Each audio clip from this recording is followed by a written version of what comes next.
Hello students, in the last video I have taught you what are conductors.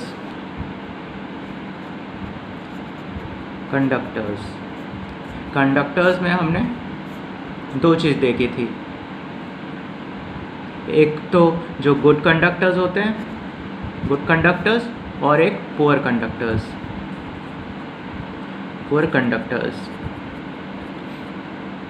या इसे हम insulators भी बोलते हैं, इंसुलेटर्स, पुअर कंडक्टर्स और इंसुलेटर।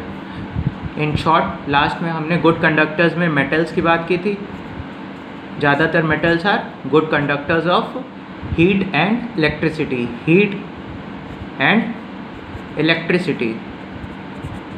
के गुड कंडक्टर्स होते हैं मेटल्स। और पुअर कंडक्टर्स में क्या होता है? Plastic. Okay, plastic are insulators और poor conductors of heat and electricity both. लेकिन यहाँ पे हम सिर्फ हीट के बारे में पढ़ रहे हैं, तो हम यहाँ पे हीट की बात करेंगे। ओके, पुअर कंडक्टर्स होते हैं जैसे प्लास्टिक होता है, ठीक है।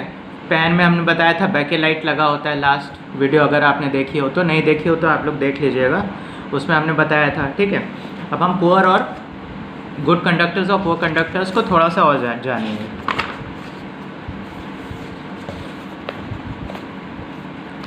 यहाँ पे देखिए, आपके कोर्स का है good conductors of heat and poor conductors of heat. Okay, now see, यहाँ पे एक एक्टिविटी है, जो एक बीकर है, इसमें इस बीकर में पानी भरा हुआ है जो कि हॉट वाटर है, और एक तरफ इसमें स्पून मेटल की डाली है, एक तरफ प्लास्टिक की डाली है। तो कौन सा ज़्यादा गर्म होगा? अगर हम जाके इसका टेम्परेचर या हाथ से भी टच करके देखेंगे तो metal spoon will be more hot और मोर हीटेड अप। इसका टेम्परेचर ज़्यादा होगा, ना कि प्लास्टिक स्पून का। प्लास्टिक स्पून ठंडी होगी या तो बहुत कम गर्म हुई होगी। इसका मतलब plastic is a poor conductor of heat and metal is good conductor of heat. देखिए क्या लिखा है यहाँ पे, those materials which allow heat to pass through them easily are good conductors of heat, just conductors of heat. Good conductors या सिर्फ conductors of heat, कुछ भी कह सकते हैं, ठीक है।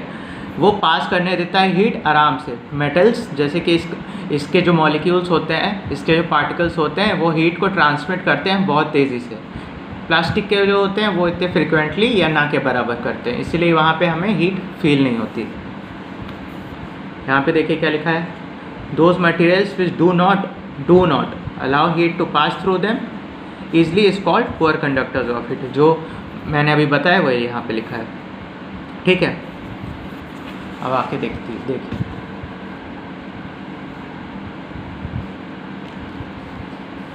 अब यहाँ पे हम देख रहे हैं जैसे सम यूजेस। अब हमें पता है जब गुड कंडक्टर्स और पुअर कंडक्टर्स क्या है, तो हम उससे कुछ अपना ह्यूमन बींग्स क्या करेंगे, उसको कहीं ना कहीं यूज़ तो करेंगे। तो यहाँ पे उसके यूजेस के बारे में, कुकिंग यूटेंसिल्स में पहले देखिए, यहाँ पे एक फ्राइंग पैन है जो कि मेटल का बना हुआ है। ओके, ये मेटल का बना हुआ है, और यहाँ पे एक प्लास्टिक हैंडल है। इसमें plastic is a poor conductor of heat और metal is a good conductor of heat. इसीलिए हमारी कुकिंग यहाँ पे बहुत तेज़ी से होती है। आपने कभी पैन छुआ हो तो इसका जो बॉडी होता है वो बहुत ज़्यादा गर्म होता है, हाथ भी जल सकता है, लेकिन इसमें प्लास्टिक की कोटिंग होती है ताकि वो हीट यहाँ पे ट्रांसमिट ना हो सके। सिमिलरली आप ये कुकर देख सकते हैं, मेटल है, it is a good conductor of heat, plastic bad conductor of heat. कुछ मेटल्स होते हैं जो लिक्विड होते हैं, जो जैसे कि नाम आपने मरकरी का नाम सुना होगा, ठीक है। उसको हम थर्मामीटर्स में यूज़ करते हैं, जो अभी हमने आपको पहले बताया था, थर्मामीटर्स में यूज़ कर सकते हैं। वो इतना अच्छा गुड कंडक्टर होता है कि तुरंत ही वो एक्सपेंशन करने लगता है। एक्सपेंशन के बारे में हमने बताया था, जब कोई चीज़ हीट होती है तो वो एक्सपेंड करती है। ओके, यहाँ पे देखिए, mercury metal is used in making thermometers because it is good conductor of heat. कहीं भी क्वेश्चन आएगा कि थर्मामीटर में मरकरी क्यों डालते हैं, तो रीज़न ये लिखा हुआ है। ओके, ये तो गुड कंडक्टर्स की बात हुई। अब है बैड कंडक्टर्स ऑफ हीट या पुअर कंडक्टर्स ऑफ हीट।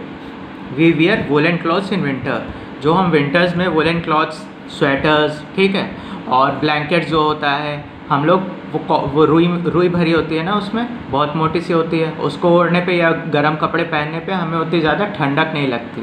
वो इसीलिए नहीं लगती क्योंकि दे आर पुअर कंडक्टर्स और रेसाइटर्स ऑफ हीट। उसमें क्या होता है, मान लीजिए कि ये एक ऑब्जेक्ट है, इसके ऊपर एक हमने ब्लैंकेट डाल दिया वुलन का, ये ऑब्जेक्ट कुछ हॉट है या हीटेड अप है, ठीक है, इसके ऊपर ब्लैंकेट डाल दिया तो इसकी हीट जो है इसी के ब्लैंकेट के अंदर ट्रैप हो जाती है। ब्लैंकेट्स में पोर्स होते हैं, आप ब्लैंकेट को पुश करिए, अपने पिलो को पुश करेंगे या वोलन क्लोथ्स को करेंगे, को काफ़ी फ्लफ़ी होते हैं, उसमें हवा भरी होती है, और gas is a poor conductor of heat.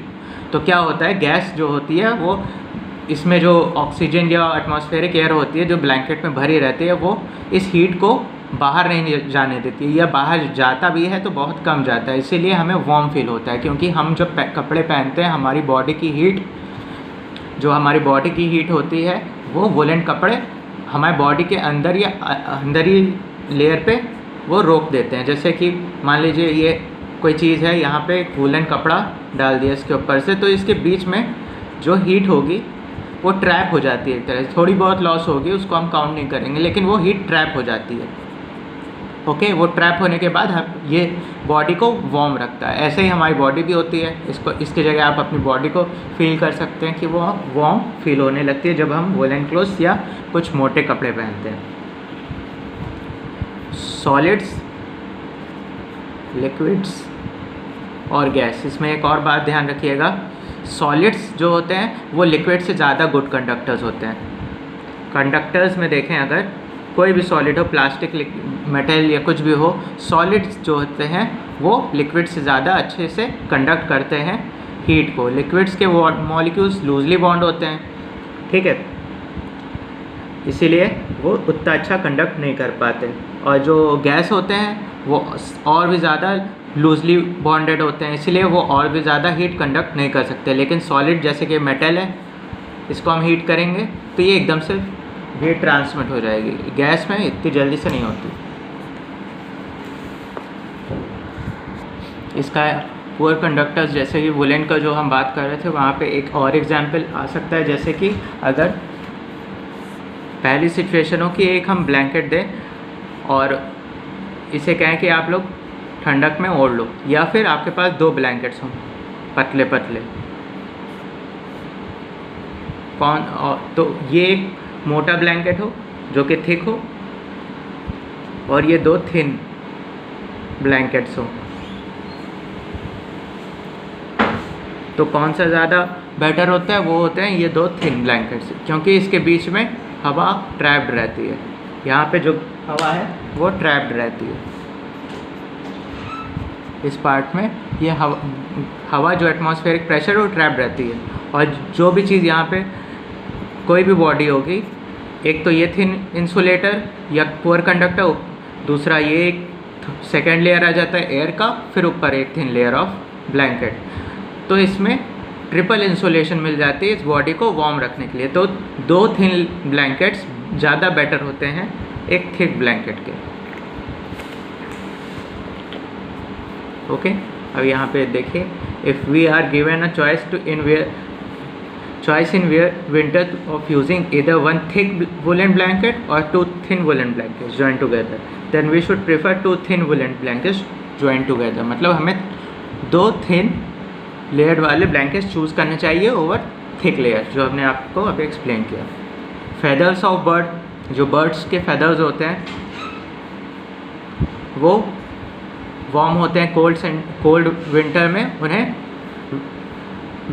Cold से बचाते हैं, एयर ट्रैप हो जाती है, क्योंकि उनका जो फेदर्स होते हैं वो बहुत ज़्यादा फ्लफ़ी और एयर उसको अंदर ट्रैप हो जाती है, इसलिए वो वार्म फील कर सकते हैं उसी से, जो उनका खुद का विंग्स होते हैं। कुछ एनिमल्स भी होते हैं जो काफ़ी उसके फेदर्स या वूल टाइप का, या उनके बॉडी में बहुत ज़्यादा हेयर होते हैं, उसकी वजह से वो विंटर्स में वार्म रहते हैं, उन्हें रज़ाई की ज़रूरत नहीं है। नाउ सी ओवर है, It is now possible to construct houses in such a way that they are not affected much by heat or cold outside. Why? Because आजकल बहुत सारे इंसुलेटर्स आ गए हैं, जैसे कि फैंस, कूलर्स हो गया, एयर कंडीशनर्स हो गया, ठीक है। ये सब क्या होते हैं? ये सब हाउस को कूल रखते हैं, ओके। हीटर्स हो गए, हीटर्स जो होते हैं, ठीक है, वार्म रखने के लिए आते हैं घरों में। आप सबके यहाँ कहीं ना कहीं यूज़ होता होगा एसी, कूलर या हीटर, ठीक है। तो ये सब अप्लाइंसेस है, कॉमन अप्लाइंसेस है जो हाउस को वार्म या कूल रखने के लिए होता है। See here, sometimes two things which are at same temperature feel like they are of different temperatures, one being cold, another being warm.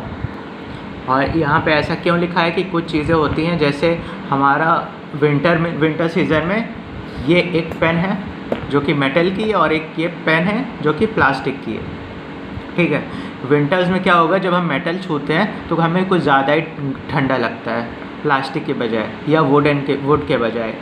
Metals हम टच करते हैं विंटर्स में तो ज़्यादा ठंडा इसलिए लगता है क्योंकि वो बहुत अच्छा कंडक्टर होता है हर चीज़ का, हीट का भी, कोल्डनेस का भी। कोई भी टेम्परेचर इफेक्ट जो होगा वो सबसे पहले मेटल पे होगा, ना कि प्लास्टिक पे। This is why two things which are kept at the same temperature feel different at the different temperatures. एक ही रूम में एक ही जगह दो अलग अलग चीज़ें जो दो अलग अलग मटेरियल से बनी हुई हैं वो अलग टेम्परेचर पे फील होती हैं। जैसे अभी हमने दो पेन का एग्जांपल दिया, ओके। वो इसी वजह से होता है क्योंकि मेटल्स आर गुड कंडक्टर्स। अब यहाँ पे देखते हैं कन्वेक्शन। कन्वेक्शन क्या होता है? कन्वे करना। इसके स्पेलिंग में इसकी मीनिंग रखी हुई है। कन्वेक्शन यानी कन्वे करना। कन्वे करना, कन्वे हम जैसे एक मैसेज दूसरे को ट्रांसफ़र करना हो। मान लीजिए यहाँ पे 3 बच्चे खड़े हुए हैं, ठीक है। इस ए को सी तक का मैसेज कन्वे करना है तो क्या होगा, या तो वो बी के थ्रू भेजे, ठीक है, या तो फिर खुद ही जाए और सी तक का मैसेज भेज दे। तो कन्वेक्शन में क्या होगा, अगर हम इसे कहेंगे कन्वे करके आओ तो ये खुद जाएगा, खुद जा कर के मैसेज देगा, ना कि बी के थ्रू भेजेगा। थोड़ा बहुत बी के थ्रू भेज सकता है लेकिन सी तक वो खुद जाएगा। इसी तरह कन्वेक्शन में जब हम हीट चैप्टर में बात करते हैं कन्वेक्शन में, तो क्या होता है, अगर एक रूम में यहाँ पर आपने स्प्रे किया परफ्यूम, इस तरफ स्प्रे किया, पूरे रूम में नहीं किया, ठीक है, ये पूरा रूम है, तो क्या हुआ, थोड़ी देर बाद क्या होता है, पूरे रूम में वो फैल जाता है स्प्रे। उसकी स्मेल जो है, उसका जो परफ्यूम है वो फैल जाता है। वो इसलिए क्योंकि जो एयर पार्टिकल्स या गैस पार्टिकल्स यहाँ होते हैं वो फ़ैन ऑन होगा या नहीं भी होगा तब भी वो लूजली बॉन्ड है और वो पूरे रूम में ट्रैवल करेंगे। इसीलिए वो जो पार्टिकल्स हैं स्प्रे के या परफ्यूम के वो पूरे रूम में फैल जाते हैं, वो खुद जाते हैं इधर उधर हर जगह फैलने। वैसे ही हीट भी ट्रांसमिट होती है। अगर यहाँ पे कोई गर्म चीज़ या कोयला ला के रख देंगे, कोल, जलता हुआ कोल ला के रख देंगे तो उसकी हीट पूरे रूम में ट्रांसमिट हो जाएगी। थोड़ी देर में पूरा रूम ट्रांसमिट हो जाएगा, हीटेड अप हो जाएगा। जैसे विंटर्स में लोग अंगीठी जलाते हैं, जिसे हम बर्निंग ऑफ कोल कह सकते हैं, तो पूरा रूम हीट हो जाता है। वैसे ही हम एसी चलाते हैं, एसी चलाते हैं तो क्या होता है, पूरा रूम कूल हो जाता है। वो जो हवा, ठंडी हवा है वो पूरे रूम में फैलती है, खुद फैलती है जा कर के। This is convection. अब इसकी डेफिनेशन देख लेते हैं कन्वेक्शन की। Convection is the transfer of heat from one hotter part to its cooler part by the movement of liquid और gases itself. Itself is most important thing. मतलब transfer of heat होती है जब particles खुद one point से दूसरे point तक जाते हैं, तब हम कह सकते हैं कि वहाँ पे कन्वेक्शन हो रहा है। Okay, it's see here the transfer of heat by convection can not take place in solids because the particles in the solids are fixed at the place and hence can not be move. ये सिर्फ liquid या gases में हो सकता है, क्योंकि solid में तो बहुत ज़्यादा टाइटली पैक्ड होते हैं। सॉलिड का मेटल का पार्ट, मेटल तो जाएगा नहीं, यहाँ से उठ करके टूट करके यहाँ जाएगा हीट पास करने। मेटल में तो थ्रू आउट बॉडी पास होता है, जब बल्कि लिक्विड में या गैसेस में वो स्लोली पास होता है, जैसे हमने आपको इस एग्जांपल में बताया। मेटल्स में नहीं पास होता है, पार्टिकल टू पार्टिकल वो ट्रांसमिट हो जाता है, उसे कंडक्शन कहते हैं। वहाँ पे कन्वेक्शन नहीं हो सकता, कन्वेक्शन नहीं हो सकता।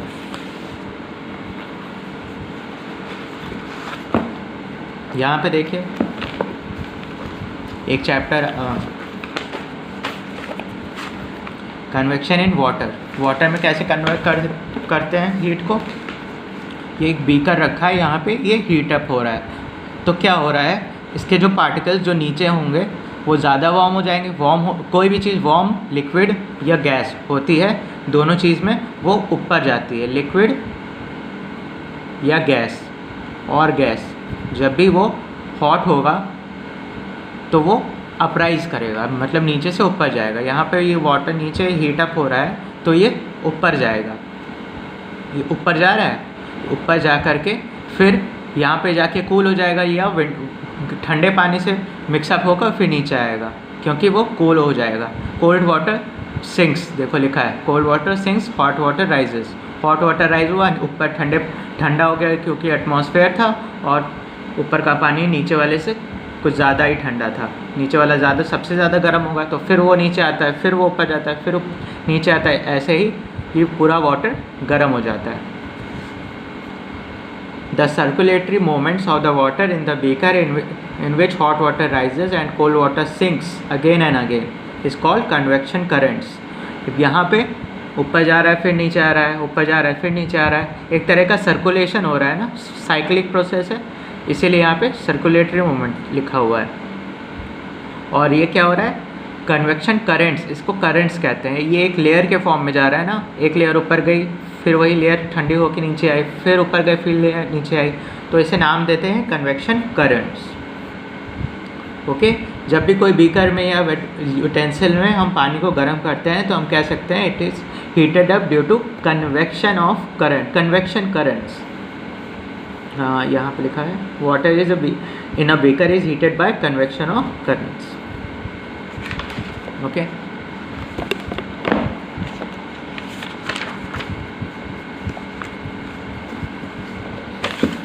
अब हम देखेंगे कन्वेक्शन इन एयर। हमने बताया था जैसे लिक्विड्स और गैसेस जैसे भी हीट अप होते हैं तुरंत ही वो ऊपर जाने लगते हैं, तुरंत ही वो ऊपर राइज करने लगते हैं।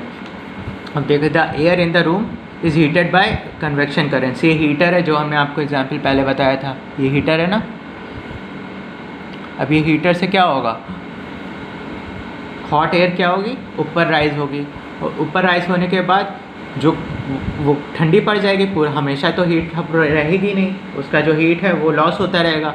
जैसे ही वो ठंडी होगी फिर वो नीचे आएगी, फिर वो हीट अप होगी हीटर की वजह से, फिर ऊपर जाएगी, फिर ये एक करंट का काम करने लगेगा। वही चीज़ जो बीकर में हो रही थी वही चीज़ रूम में भी होगी। Okay, a room heater heats all the air in the room by setting up convection current see in the air. एक और पॉइंट यहाँ पे देख लीजिए, this process of hot air rises upwards and cold air sinks towards down towards takes place again and again. जैसे water में हो रहा था बीकर में, यहाँ पे भी हो रहा है। Due to which all the air in the room gets heated uniformly after some time. थोड़ी देर बाद पूरा रूम ही हीट हो जाता है जैसे बीकर में वाटर। आपने सी ब्रीज और लैंड ब्रीज के बारे में सुना होगा। इसमें बस आप लोग कंफ्यूज मत होना कि पहले कौन सा हीट अप होता है, कौन सी विंड कहाँ पास होती है। बस ये याद रखिए कि जो लैंड होता है, जो सॉइल होती है, मिट्टी जिसे कहते हैं, ठीक है, सबसे पहले यही हीट अप होती है और सबसे पहले कूल भी यही होती है। अगर इसको हीट होना हो तो सबसे पहले हीट होती है, सबसे पहले कूल भी यही होती है। इसी की वजह से ब्रीजेस बनती हैं।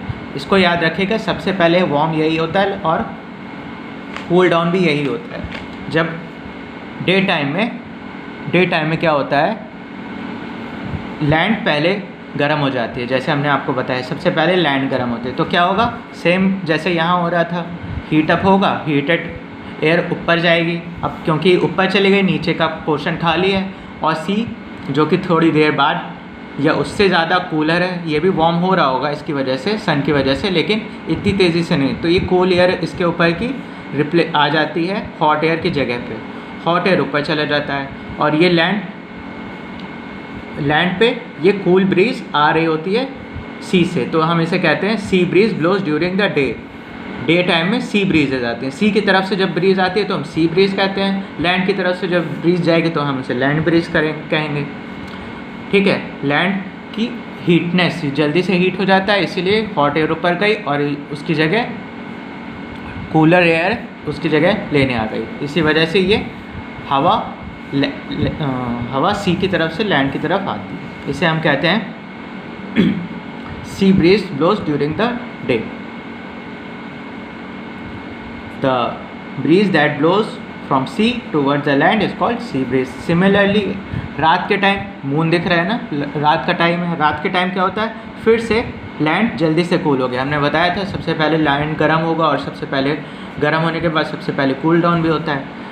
ये लैंड गर्म हो गया और सी जो कि देर में गर्म हुई थी तो देर में गर्म हुई थी, देर तक वार्म भी रहेगी, धीरे धीरे लूज़ करती है हीट। तो क्या होता है, ये जब लूज़ कर रही होती है हीट, इसने तो अपनी लूज़ कर दी थी, सुबह ही शुरू हो गया था इसका लॉस। ठीक है, ये अब हीट लॉस करना शुरू होता है। अब जैसे कि वार्म एयर ऊपर जाएगी वैसे ही लैंड की ब्रीज सी की तरफ आने लगेगी। जब लैंड की ब्रीज सी की तरफ आती है तो हम उसे कहते हैं land breeze blow towards during the night. The breeze blowing from the land towards the sea is called land breeze. हम इसे कह सकते हैं लैंड ब्रीज, यहाँ पे सी ब्रीज था।